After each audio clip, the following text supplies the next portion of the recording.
which quarterback surprised you at this year's Elite 11? We need to know who the next guy is. Well, I'm going to give you some names here, and I'm going to give you a little behind the scenes. We got to hang out with all these guys. We interviewed all 20 quarterbacks there, so spent a lot of time with them, met some family members, met a lot of moms and dads. The first one I want to talk to you about is the kid who won the Elite 11 MVP, and that's Jackson Arnold. Jackson Arnold is the Oklahoma commit, and when he came in there on day one, soft-spoken, humble, but confident, and when he walked out of there, still soft-spoken, humble, but confident. The difference is he had some hardware to take with him. Nico Iamaleava was not there. Arch Manning was not there. My big takeaway from that is I don't care who's not there. I care who showed up and who's about to steal that spotlight. It was Jackson Arnold.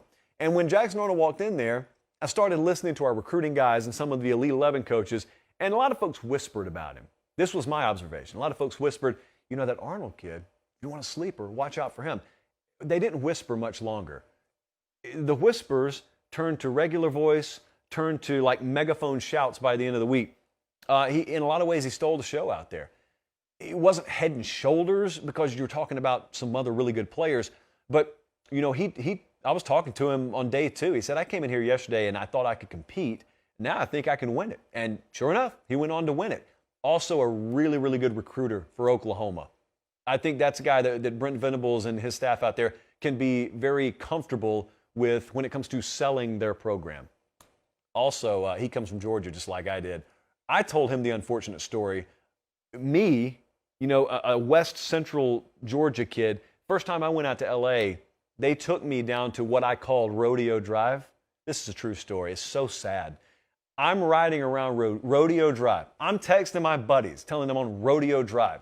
And finally, hours into my trip, someone leans into my ear and says, hey, it's Rodeo Drive. Shut up. And then I knew. And I've never felt so exposed in my life. Well, I asked him, what are you doing tomorrow? Oh, me and the fam are staying out here. We're going down to Rodeo Drive. He already had a leg up on me there, and he happens to be able to throw a football about 1,000,000 yards. Next kid I want to talk about is Emery Williams. Emery Williams is one of 2 Elite 11 quarterbacks committed to Miami. The other is Jaden Rashada. Didn't spend as much time with Rashada, spent some time with Emery Williams. The first day we were there were, I can't go into a lot of detail, but there are some mental and spatial recognition drills they put these guys through. Fascinating stuff. I got to sit in on Emery Williams' drills, and I watched it. He was a little bit better at it than I would have been. Some really cutting-edge mental evaluation techniques. They're like state secrets. I mean, I pretty much had to sign a waiver before I could even walk out that door, but they did give us some behind-the-scenes access on that. And, you know, so we got to talk to him a little bit there. But then when we interviewed all the kids on night 2, Emery Williams comes over, and some kids just get how to handle themselves in front of a microphone, and they get how to sell a program. Now, here's why that's important. Because when you got 2 quarterbacks of that caliber committed in a class, naturally, the question out there is, ooh, are they both going to stay committed? You know, now that Jaden Rashada has committed to Miami, is Emery Williams going to stay committed? Well, next to Mario Cristobal, I've never heard anyone recruit from Miami harder and better than Emery Williams did. At one point, Wiltfong teased him up, says, what do you like about Miami? And so he looked at Wiltfong and he started to answer. And it sounded something like this. It sounded like, you know, I love the coaching staff there.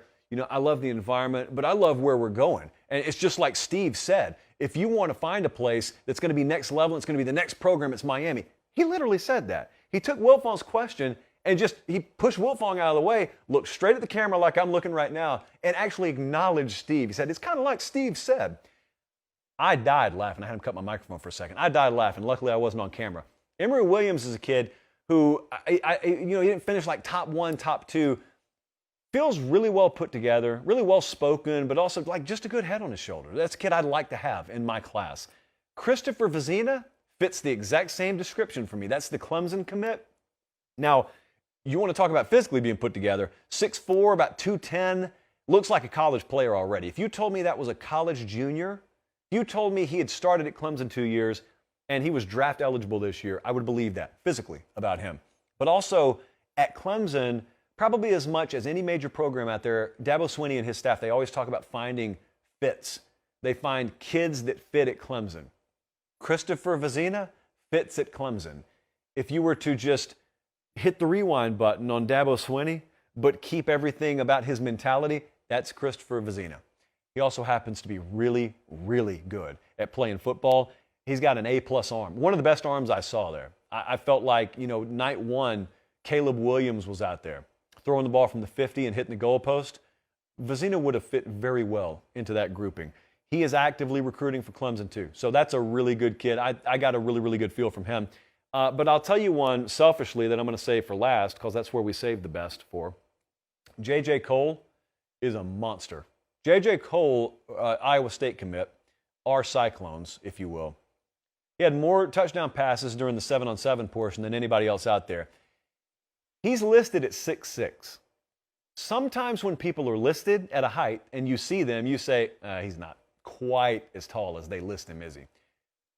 I don't know what it was. He felt taller than 6'6" to me. He stood over there with me and Wiltfong, and fortunately, Wiltfong had to stand right next to him. There's a picture out there floating around in 24/7 circles that unfortunately has Cole in the foreground and Wiltfong in the background. The angle does him no favors, and nature's already doing him less favors because the kid's like half a foot taller than both of us.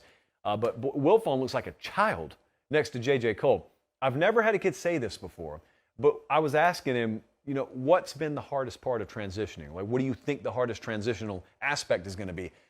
He said, I've had to learn or relearn how to use my body. And it's kind of like a giraffe. It's kind of like watching Bambi on the ice. Can you imagine in high school going from 5'7" to about 6'6"? He's right. You kind of got to learn to reuse your body. You got to get reacclimated to how the limbs work when you're that big. He is very good. So much so that he feels like Iowa State to me. He's from the state of Iowa. I forgot the city's name's like Ankeny. It's the town I stayed in when I went up there for the Iowa State game this past year. He's like Vezina with Clemson. He feels like Iowa State to me. So anyway, what I was going to say is when we were leaving there, a lot of folks were saying, is he so good that Iowa State's going to lose him? I don't think they will. I understand. I totally understand the sentiment there. I don't think they will. And if they hold on to him, if Matt Campbell holds on to him, they've, to me, got a franchise quarterback for years to come. So those were some of the behind-the-scenes stories. I will be more than happy on the Late Kick Extra podcast this Tuesday, or Wednesday, I guess is when it'll drop. I'll be more than happy to share some more stories there. I can go a little bit longer form, a little bit more into detail.